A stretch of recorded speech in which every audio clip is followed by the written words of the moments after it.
睇影低自己嗰張面，唔使濾鏡。影完之後揸住手機望住自己個額頭睇真啲，應該成世人嘅運程可能早就寫晒喺你張臉度。日有人問我，飛哥，點解我咁辛苦都賺唔到錢？我每次都話你問錯咗問題，應該問嘅唔係點解賺唔到，而係你有冇睇清楚自己張臉度原來一直藏住啲線索。可能會話，相睇得咁多，關財運咩事啊？講真，關此嘅額頭反映你捱唔捱得住壓力，你個眉毛反映你留唔留得住貴人，你個鼻反映你揸唔揸得住錢。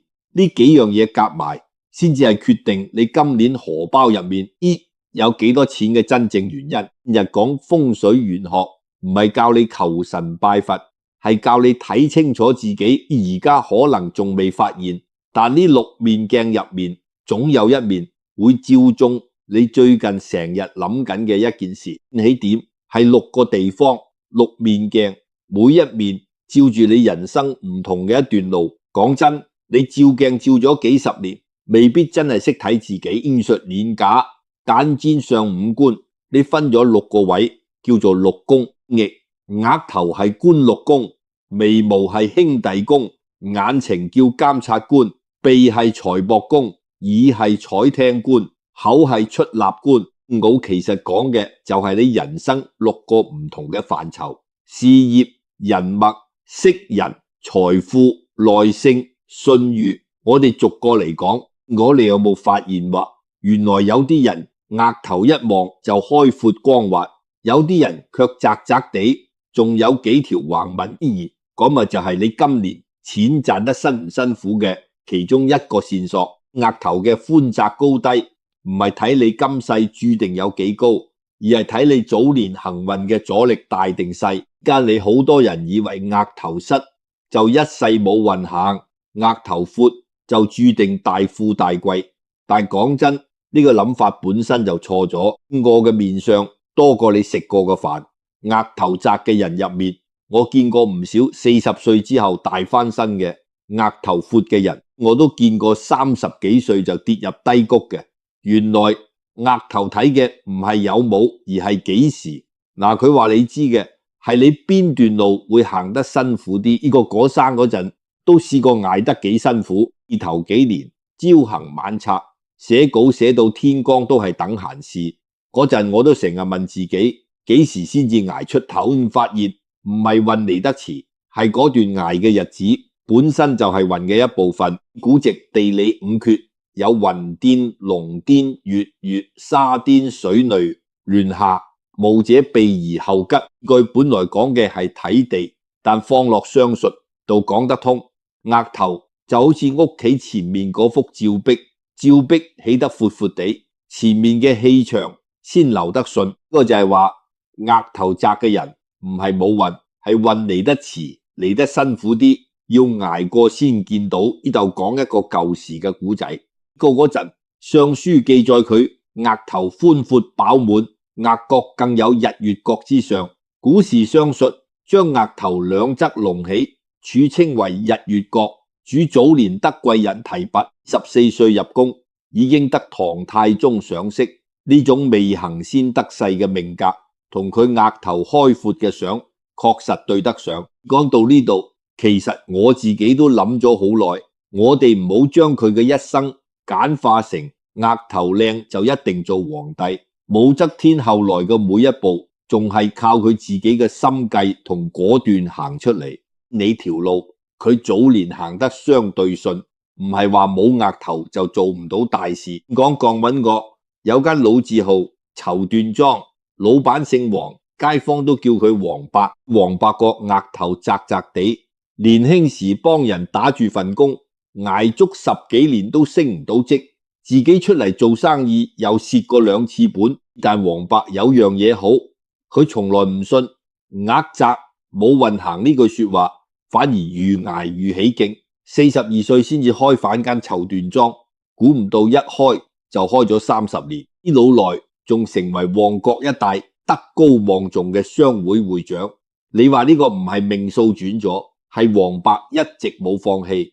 捱到嗰條轉折線出現，呢個仲喺寫字樓做緊中層，28歲，個額頭比黃伯闊好多，但佢同我講自己呢2年成日覺得航運唔順，兼職呢升唔到。我望住佢問佢：你而家係咪日日皺住眉返工？佢笑笑口話係。係我同佢講，額頭闊係先天本錢，但你而家成日皺埋佢，等於你將間靚鋪嘅大門日日關埋，嗌明聽完之後開始練習，返工前深呼吸，唔好一坐低就皺起眉頭對住電腦。3個月之後，佢話自己感覺輕咗，連同事都話佢面色靚咗。先睇本錢好唔代表你識用，先天同後天從來都要夾埋睇。呢個好似你部手機咁，電量見紅嗰陣唔代表部機壞咗，只係仲未叉電啫。好啦，呢個比喻可能唔夠貼切，但個道理係咁嘅道理。額窄唔係判死刑，係話你早段路要挨多陣先叉滿電。額頭機制好簡單，額頭寬窄反映早年環境同壓力大細，壓力大就令人皺眉鎖額，氣場長期收緊，行運自然覺得阻滯。個唔係迷信，係古人對環境心理學嘅另一種講法。你壓力大，自然成日皺埋眉頭，時間耐咗，連帶額頭嘅紋同氣息都會受影響嘅。人哋見到你都覺得你成日愁眉苦臉，機會自然唔會上嚟。反過嚟講，就算你額頭本身唔算特別闊，你識得放鬆反個表情，氣場都會鬆反出嚟。呢個先至係你自己可以揸住嘅部分。講真，呢度有個簡單嘅方法，你可以而家試下揸面鏡，刻意鬆一鬆眉頭，深呼吸3下，望下自己額頭嘅紋有冇鬆反少少。於是也假就住嘅嘢，額頭窄唔係冇運，係運嚟得遲，捱得過先至輪到你轉運。我諗晚塔喺好多嚟耶我嘅街坊，第一句問嘅都係：飛哥，我幾時先至轉運啊？開咁講嘅唔係幾時，而係而家呢一刻，你有冇做緊令自己捱得過去嘅事？睇清楚問題唔係終點，知道點化解，嗰先係真正嘅開始。唔識眉毛點睇？同一個人嘅額頭幾靚，如果眉毛生得唔啱位，運程一樣會卡住。而眉毛之間嗰一寸地方，原來藏住嘅唔單止係你脾氣好壞咁簡單。個冇同一個人傾偈，佢眉頭一皺，你都未開口講完，就覺得呢單嘢傾唔成。眉毛呢2筆原來唔單止係裝飾，係你成日講嘅貴人運，第一關就喺度審。無眉無濃就脾氣差，眉毛淡就性格弱。講真，呢個又係一個諗錯咗嘅常識。眉濃眉淡睇嘅唔係脾氣，而係一個人嘅氣場強度。真正決定你貴人多寡嘅，反而係眉毛嘅長短同位置。個梁上書記在額闊眉清，而且眉過眼，即係眉毛尾段超過眼尾嘅長度。有講眉過眼為大吉之上，子也謀略深遠，貴人扶持，劉備3顧草廬，先至請到佢出山。呢種未出場先有人追住請嘅命格，同佢眉相確實對得上號。呢度我諗反起，算啦，講返個故事先。諸葛亮一生最叻嘅，從來唔係靠張面，而係佢自己嘅謀略同忠誠。相只不過係一個外在嘅印證。城寨拆遷之前，城寨入面有位街坊領袖，街坊都叫佢輝哥。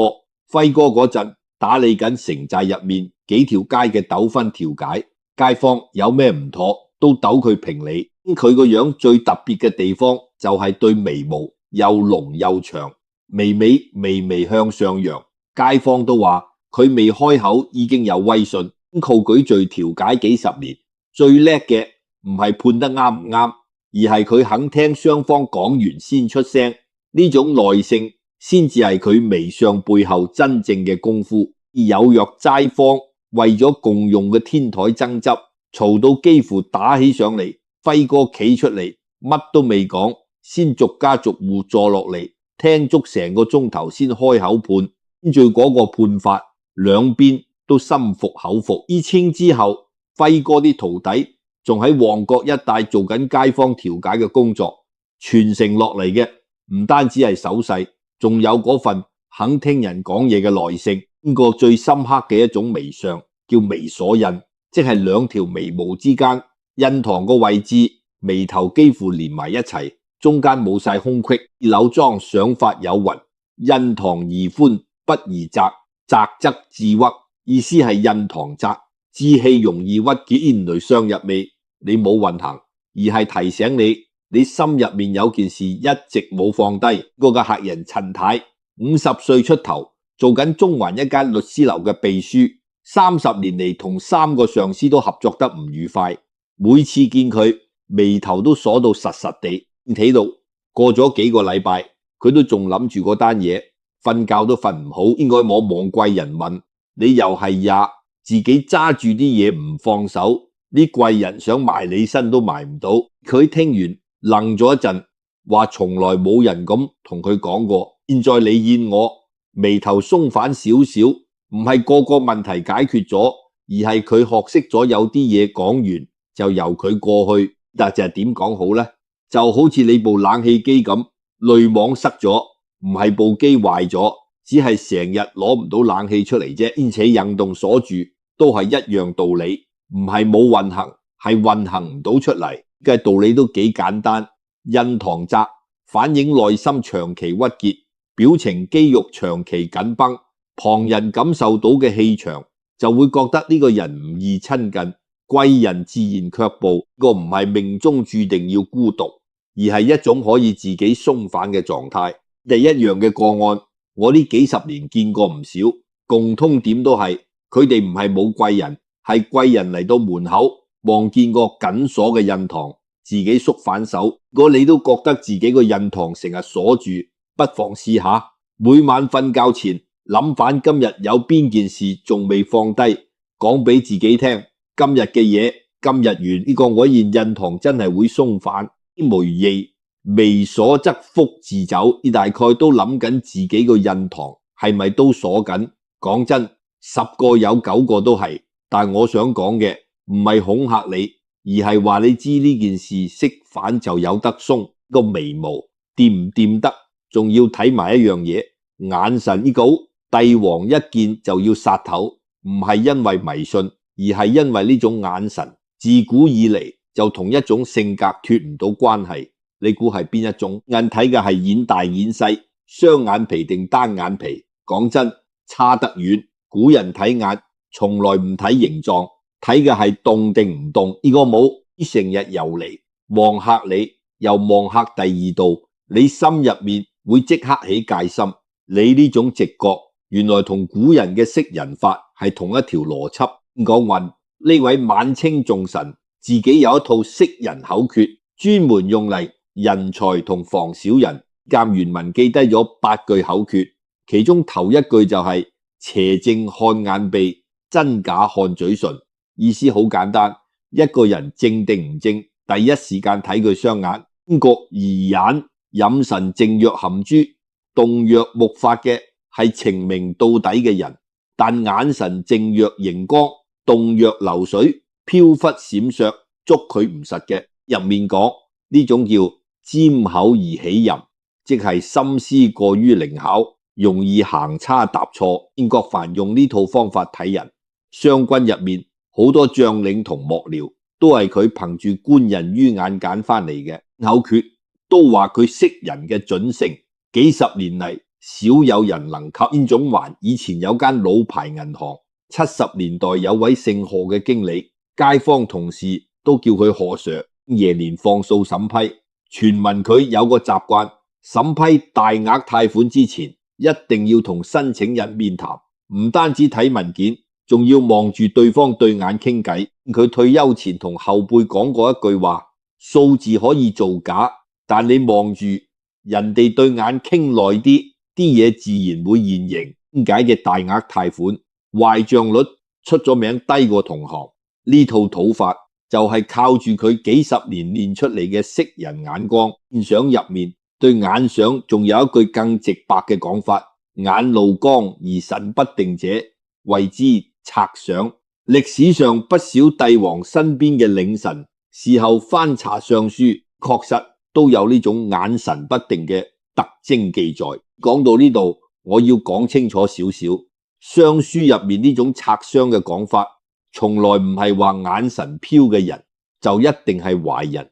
古人寫呢句更似係提醒帝王，邊個心思唔定，講嘢惹唔到重心，就要多留個心眼，唔係叫你睇到呢種眼神就一刀殺落去。我個客人睇過我，佢同生意拍檔夾份開餐廳，啱錢嗰陣啲嘢傾得幾好，但每次傾到分錢，傾到合約細節，拍檔對眼神就會避開佢，望住窗口或者部手機。佢同我講，自己都講唔出邊度唔妥，但成日覺得呢個人講嘢冇晒底氣。呢個拍檔喺數簿度做咗手腳，以分嘢分少咗佢一截。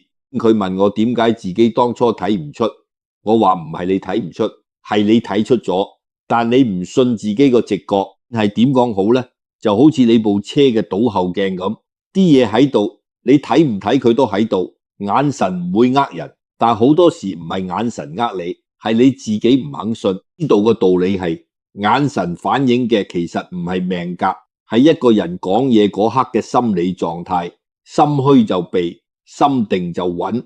長期心虛嘅人，因自人會幾十個感受到嘅唔安，其實有根據。嗰套土法講到尾都係呢個道理。佢唔係識睇命，佢識睇嘅係人講大話嗰一刻身體瞞唔住嘅反應。咁我要講清楚，相術從來唔係叫你一見人眼神飄就落判斷，人哋可能淨係緊張，可能淨係冇瞓好，先喺參考嘅其中一環。識人最終仲係要靠相處，喺唔好揀人，但你肯唔肯信自己嗰下直覺先係關鍵。呢個唔單止用得喺生意場，拍拖識人都係。咁下次同人初相識，唔好淨係聽佢講乜，留意客佢講嘢嗰陣眼神定唔定，個細節好多時比佢講嘅說話仲誠實。呢啲求一個轉機，可以喺留言度啦，靜靜寫低4個字：化煞納福，唔使解釋，自己知就得。以為最緊要嘅五官就係眼，唔係。被指呢座龍脈寶山，古人講明千祈唔好亂喐。點解？同你而家幾歲有關。呢個去美容院，啲人同你講你個鼻唔夠挺，整一整啦，旺埋你財運。代表嘅唔係你有冇財，而係你守唔守得住財。同埋呢座山，古人講明唔可以亂喐，以越高越挺就越旺財。所以而家成日有人去隆鼻，講真，呢個諗法本身就走錯咗方向。呢個財帛宮亦叫龍脈寶山，佢睇嘅唔係高度，係穩唔穩，正唔正。根要係根基穩，唔係話起得幾高就幾好。你喐完個根基，反而成座山搖搖晃晃。麻衣神相對鼻相早有講法，司馬懿神書形容好嘅鼻相為鼻如圓膽，即係鼻梁挺直，鼻頭圓潤飽滿，好似懸掛住嘅膽囊咁，上下貫通。就係財帛要穩，先決條件係通，唔係高。現在呢度先同呢度關係唔大，你揸唔揸得住錢先至同呢度有關。講一個古時嘅古仔，提有位范蠡，世人叫佢陶朱公。呢位先生幫越王勾踐復國之後，急流勇退，轉行經商，3次散盡家財，有3次重新致富，因後世奉為商丞。提到范蠡，多有鼻梁直挺、印堂開闊嘅描述，意指佢做人通透，唔死揸住錢唔放，反而捨得散財，財氣先至一次又一次反嚟佢。通鼻通則財通嘅道理，幾千年前已經有人識得用。呢口細講起范蠡，最多人記得嘅唔係佢幫越王復國嘅功勞，反而係佢三散三聚嘅古仔。佢晚年定居土地，專心經商，臨終前留低嘅家產比佢之前散出去嘅仲要多。人聚如人聚人聚，聽落簡單，但有幾多人真係做得到？日年代旺角有間金鋪，老闆姓周，街坊叫佢周伯。周伯個鼻樣普通，但係佢有個原則，幾十年嚟從來唔會向街坊客人開天殺價，嗌當價，好多同行都會趁機抽水。周伯偏偏唔肯，佢話做生意做得長，唔係睇你呢刻執到幾多，係睇你嗰條街信唔信得過你。扣金價單日暴升，啲客慌晒其他金鋪撲貨，周伯反而落咗張告示，話街坊老主顧照舊價，新客先至跟市價。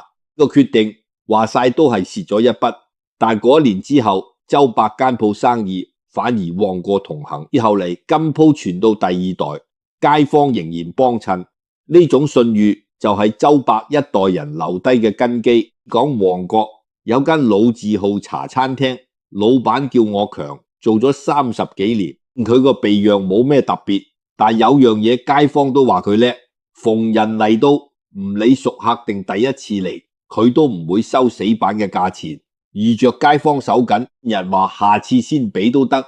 結果30年㗎，間鋪頭從來冇執笠過，仲一直旺到而家。個死果主都試過死，揸住啲錢唔放，生意反而做唔起。後來學識咗鬆反手，先至真正穩陣。就好似你屋企部洗衣機咁，去水喉塞咗，唔係部機壞咗，係啲嘢出唔到去，越塞越滯。被通唔通都係一樣道理。財路嘅從來唔係你賺得少，係你流唔通。我諗起一句老話，財不入急門，急於求成嘅人反而最易將財氣推開。嘅邏輯同額頭眉毛差唔多，鼻梁端正反映氣脈貫通順暢，氣脈通財氣自然流轉。一個人願唔願意捨得放手，反映喺佢平時嘅決策習慣，有同財運嘅穩定有關。呢個唔係迷信，係古人對捨得呢種處世智慧嘅另一種表達。周伯同阿強，你相隔成一代人，做嘅其實係同一件事。你肯放低一刻嘅利益，先至留得住長遠嘅財路。矮夾筆，你成日唔捨得使嘅錢，攞少少出嚟，請屋企人食餐飯，或者幫襯返個老街坊嘅鋪頭，你會發現捨得放手嘅嗰一刻，反而心更定。講真，呢度我要補多一句，傳統流年部位歌入面，將面相同年齡對應，你山根呢個位置，即係兩眼中間鼻梁起點嗰度對應嘅年齡係41歲，天根搭陷嘅人41歲前後容易行運唔順，尤其財帛同健康方面要多加留意。個唔係判死刑，係提醒41歲前後，如果你嘅鼻根位置本身偏塌，更加要避免呢段時間做高風險嘅決定，擇留多一手，穩陣過冒進。睇清楚問題唔係終點，知道點提早部署，先至係真正嘅化解。不求高，求通，財不求急，求穩。已經大概明咗，鼻子千祈唔好亂喐，唔單止係因為整容有風險，更加係因為你喐嘅可能唔單止係個鼻，係你成條財路嘅根基。不過財帛穩唔穩，仲要睇多一樣嘢，你個福氣係咪夠厚？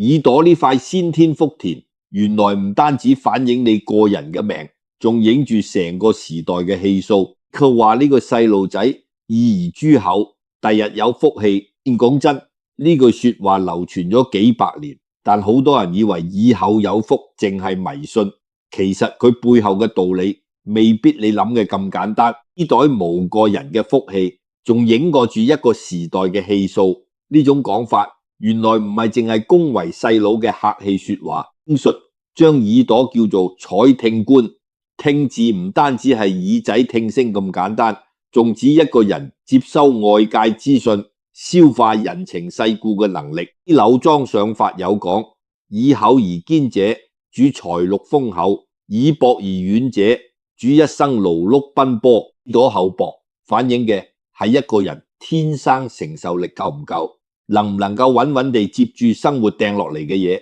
唔係即時崩潰。原來呢個就係話耳厚，唔係話你天生戒得耳厚。講一個舊時嘅古仔，元末明初有位劉伯溫輔佐朱元璋打天下，最叻嘅唔係打仗，係識聽局勢、聽人心、聽天時地利嘅細微變化，甚至幫朱元璋一步步定咗江山。傳聞佢觀天象、察地理之前，必先靜坐良久，聽風聽水，先至落筆。後世講起佢都話佢採聽之能，旁人不及。Eco 從來唔單止靠對耳仔生得幾大，但係古人借呢種講法係想話你知，肯靜落嚟聽嘅人先至接得住時代俾你嘅機會。講真，我做咗咁多年清談節目主持，最大嘅心得唔係識講，係識聽。好以為就上，你以為識睇人哋講嘢嗰陣，唔好心急住插嘴，由佢講完，你先係聽得到佢真正想講嘅嘢。我後生嗰陣做訪問，都試過心急住插嘴，事後翻睇錄影，先發現自己打斷咗嘉賓幾次。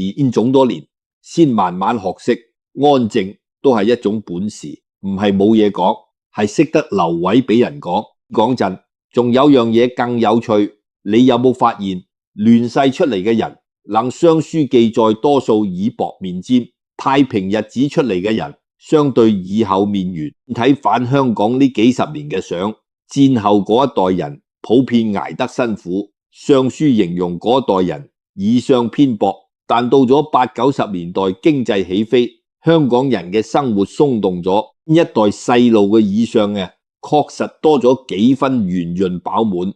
呢個唔係話邊一代人特別有福，係話嗰個年代嘅集體壓力同鬆緊連帶留咗喺一整代人嘅相度。個唔係單一個人嘅命，係一整代人嘅共業。你出生喺邊個年代，連飲食壓力、成長環境都唔同，呢啲全部都會喺你身上留低痕跡。耳朵只不過係其中一個睇得出嚟嘅地方。咁磨軟着耐咗鞋底磨損嘅紋路，會反映你行路嘅習慣。以上某程度上都係歲月留低嘅紋路。講返而家業投公司負責人 Ricky 做咗10幾年人力資源，佢同我講過一個習慣，見工面試嗰陣，佢留意嘅唔單止履歷，仲會留意對方耳朵貼唔貼埋頭。佢話耳朵貼埋頭嘅人，我發現普遍後勁足，佢哋肯聽人講嘢，唔急住打斷你。耳朵向外撐嘅，反而好多時心急，講嘢未聽完已經急住答。兩個條件差唔多嘅候選人，最後揀咗個比較願意聽問題先答完先答嘅。半年之後，果然證明嗰個更穩陣，做嘢出錯少好多。呢套唔係絕對標準，但佢做咗咁多年，自己心入面有數。呢樣同一個人肯唔肯靜落嚟聆聽，某程度上確實有得參考。但講真，識唔識聽，最終都係要睇返個人有冇願意學。啲道理講到尾都係咁，耳口反映先天承受力強，承受力強嘅人遇事唔急躁，肯靜心聆聽，機會自然留得住。個唔係命中注定，係一種可以後天練返出嚟嘅狀態。耳薄唔係判死刑，你一樣可以練靜落嚟聽呢種功夫。落嚟聽呢種功夫，講真唔使學咩高深嘢。下次同人傾偈，刻意忍住唔好打斷對方，聽佢講完先至應。呢多幾次，你會發現原來好多嘢你以前都冇真係聽到。以後未必有福，肯聽先至有福。大概會諗，原來啲老人家講耳珠口有福氣，背後講嘅唔係迷信，係提醒你肯靜落嚟，先接得住命運派俾你嘅嘢。夠仲要識講，你張嘴原來係你嘅功德信箱，講得出嘅說話原來同你嘅福分關係大到你估唔到。楚漢相爭嗰陣，有位將領叫季布，為人寵樂，凡係佢應承嘅事，刀山火海都做得到。楚地流傳一句話，得黃金100斤，不如得季布一諾。寄語入面意思係黃金有價，但一個人講過嘅說話有冇分量，先至係真正值錢嘅嘢。個家怕人，你講嘢動聽到不得了，但事後回想，啲嘢一件都冇兌現過。講嘢好唔好聽，係睇你講嘅嘢算唔算數。取睇嘅係口博大細，嘴大代表說話直接，嘴細代表內斂。講真，呢個又係一個表面嘅理解，應該真正想話你知嘅係透過嘴型睇一個人嘅言行一致度。果嚟想入面將口型歸類，傳統講法入面有所謂四字口，嘴角端正，唇線分明，閉合時形似四字嘅輪廓，主一生言而有信，復分穩定。相對嘅就有所謂鯉魚嘴，嘴唇外翻，嘴角向下垂。傳統商術認為呢種商嘅人容易抱怨，晚景孤單，呢就係相由心生，唔單止指臉型，連你日積月累講嘢嘅習慣都會刻喺你張嘴上面。成日抱怨嘅人，嘴角真係會愈講愈碎。原來呢個就係話你而家張嘴個樣，可能就係你呢10幾年講嘢方式留低嘅痕跡。呢個80年代香港製衣業興旺嗰陣，有間山寨廠，老闆姓李，人稱李叔。好多廠商應承落嘅交貨期到尾期都會拖數或者走數，但李叔從來未試過一次走數，就算蝕本都照交貨。你有叔接咗嘅單蝕足20%，徒弟勸佢唔好做埋佢而話應承咗人哋蝕都要做。廣告售你同行都笑佢戇居，但10幾年之後先發現願意同李叔做生意嘅客戶反而越嚟越多，因為大家都知道佢落單唔使驚。佢間廠捱過幾次製衣業低潮，靠嘅就係呢種講得出做得到嘅信譽。講反而家係飲解乃即穩做嗰5年文員，升職嗰陣成日俾人答咗佢同我講，自己每次見老細都識得講漂亮說話，但同事都唔多信佢，底下應承同事幫手嘅嘢成日做唔到，次數多咗，啲人就唔再佢合作。佢唔問我點算，我話你唔使學講更動聽嘅說話，你要學嘅係應承咗就做到，做唔到就唔好應承。變咗個做法，寧願應承得少，但件件做到，反而開始有人主動揀佢夾份做嘢。呢度嘅邏輯都唔難明，嘴型某程度反映講嘢嘅長期習慣，講得出做得到，肌肉表情自然端正，旁人信任度提升。呢個唔係話你今日改個嘴型就即刻轉運，係話你而家開始講少一句應承唔到嘅說話，比乜嘢都實際。伊叔同阿玲相隔曾成一代人，做嘅其實係同一件事，講出嚟嘅嘢認真當一回事。有云言行，君子之樞機，樞機之法，榮辱之主也。係一個人嘅言同行，係佢驅動整個人生嘅關鍵機關。呢部機關一動，榮定辱由佢揸晒。你過講過幾千年，到而家都未過時。你今日講嘅每一句承諾，原來都喺度決定緊你呢一世嘅福分。講到呢度，我諗反起自己一直堅持嘅一個原則，我從來唔同人講實嘅斷語，唔係因為我驚講錯，係因為一個人嘅命運唔應該由我一句話就判死。我應承自己嘅係講到邊度都落實死嘅斷言，呢個都係我自己嘅口德。個簡單嘅方法，下次想應承人嘅時候，停一停，諗清楚自己做唔做得到先開口。講得少，但係句句算數，比講得多更值錢。講得出，做得到，先至叫做有口德。但我有一個問題，我唔係問緊大家，係問緊曾經試過講咗嘢冇做到，事後自己心入面唔舒服嘅你，自己心入面有數就得，想講出嚟留言道歉。我想同你快速過一過呢6面鏡，額頭話你知幾時捱得過，眉毛話你知邊個值得你信，眼睛話你知邊個唔可以亂信，眉話你知唔識揸住自己嘅財，耳亦話你知你肯唔肯靜落嚟，口話你知你講嘅嘢認唔認真。呢6樣嘢其實從來都唔係6件事，係同一件事。你想做一個點樣嘅人？額頭、眉毛、眼睛、鼻子、耳朵、口唇，6面鏡照嘅唔係你今世注定行成點，係照你而家呢一刻揸緊手嘅係邊一種習慣。我最多人問嘅一句話，仍然係飛哥，我幾時先轉運？其實六面鏡照到尾，答案從來都唔喺我度，喺你自己手度。呢件事由心生，心中又點會唔可以自己揸反主導權啊？舊最驚邊一面？車廂個玻璃倒影住你張面，燈光下你嘅額頭、你嘅眼神，你而家緊繃定放鬆嘅嘴角，其實一直都喺度，應緊你自己睇反一眼。天由心生，命由己造。